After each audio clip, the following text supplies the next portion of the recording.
Good morning class 6। आज आपको आपके 10th चैप्टर का बचा हुआ पोर्शन पढ़ाना है बच्चों, जिसका नाम है कृषिकाः कर्म वीराः। ध्यान दीजिएगा, मैंने 3 श्लोक पहले पढ़ा दिए थे। आपको लिखित काम के लिए भी कहा था, वो आपने कर लिया होगा। आज आपको क्या करना है कि 3 श्लोक अगले भी लिखने हैं और फिर उनका अनुवाद कर लीजिएगा। आज मैं इस पूरे चैप्टर का अनुवाद भी भेज दूँगी। तो बच्चों, इस तरह से आपका ये चैप्टर का अनुवाद पूरा हो जाएगा।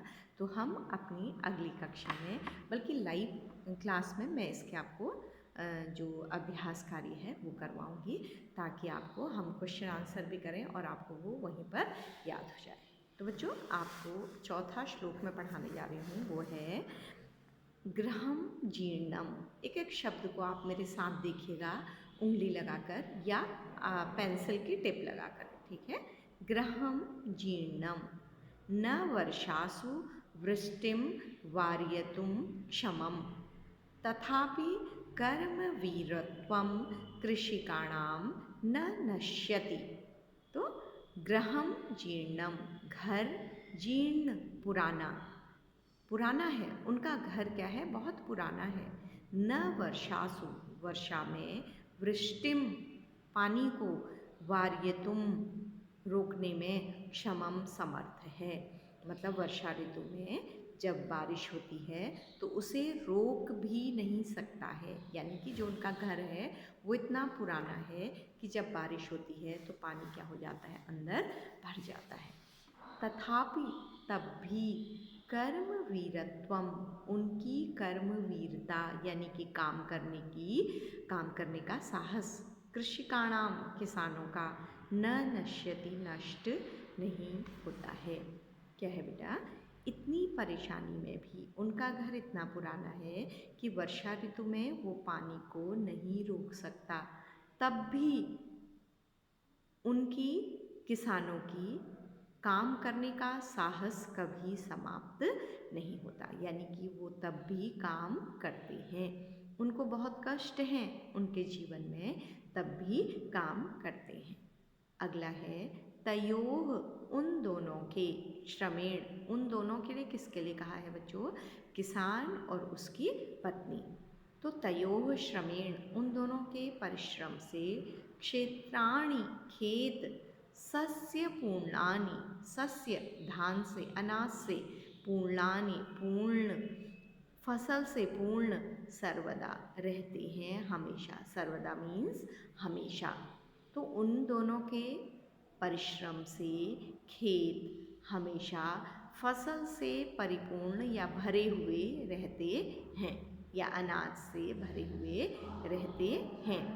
धरित्री, धरती, पृथ्वी, सरसा, सरस, जाता, हो जाती है, या जो, शुष्का, सूखी, कंटकावृता, कांटों से घिरी थी। ऐसी पृथ्वी उपजाऊ हो जाती है या सरस हो जाती है जो पहले सूखी हुई थी और कांटों से घिरी हुई थी।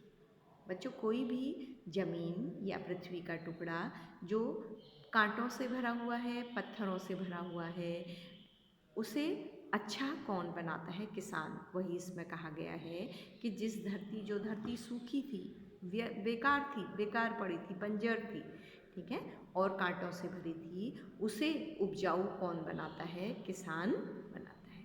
तो उनके परिश्रम से खेत हमेशा अनाज से परिपूर्ण रहते हैं।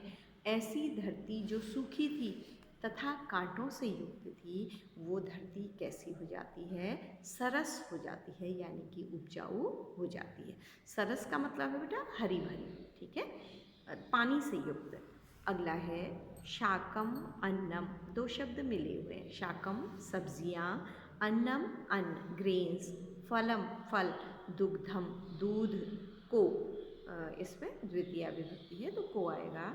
सब्जी और अन्न को, फल को, दूध को, दत्वा, देकर, सर्वेभ्य, सभी के लिए, एव, ही, तौ, वे दोनों सभी के लिए, सब्जियां, फल, दूध देकर, सभी के लिए देते हैं। कौन लोग बेटा, किसान और उनकी पत्नी, वे दोनों सभी लोगों के लिए सब्जियां, अन्न, फल और दूध देते हैं।